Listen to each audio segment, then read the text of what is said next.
season, totally on fire. We had Matt Letcher on the show actually yesterday really? here promoting it. What's your experience been like being a part of this season?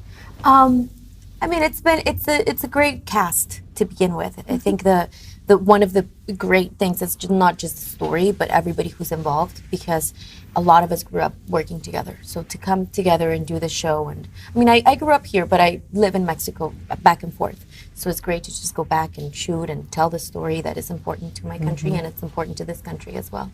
So tell us about that. You're from Mexico. You live in Los Angeles now. What is the significance of Narcos for you in your own story?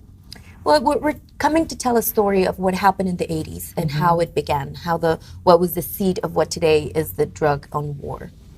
And we portray these characters that a lot of the times are seen as villains only, which they are. They are criminals, but through the story, what we talk about is that the business of drugs could not exist without the consumers. And it's basically what part is the government, both governments, involved in, until how much do they permit it, and also we as a society, what happens to us when we're taking their money, when we're buying these drugs. And it's a show that reflects a lot into those. And isn't it the point is it's like what comes first, the chicken or the egg, and what is really at cause, and it's really perspective. And when you look at perspective, you just like understand it. Right, and these people are people that come from a certain social condition that makes, I mean, you know, because I play a drug dealer, it's really an exploration of what makes a person want to go through this. Like where are they in society, and what is driving them so that they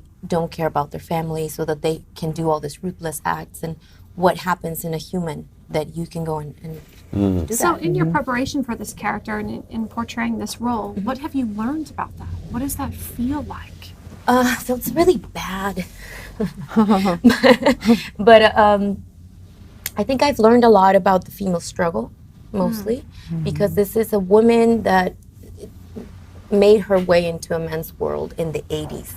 So to me, a millennial from 2018, you know, to read those scripts and to have to portray that struggle was really tough. But at the same time, it stirred a lot of questions in me, and especially about the dynamics of how men were treating me, what I was doing to contribute to that, and what I was not what was not my fault, which is a lot of, I think, the kind of consciousness that the Me Too movement kind of brought to the surface. So it was very interesting for me to be shooting exactly at the time that all of this was coming onto the public eye, and to explore that. For sure. What qualities or traits do you most love about your character? Most love, I think it's the drive, of course, but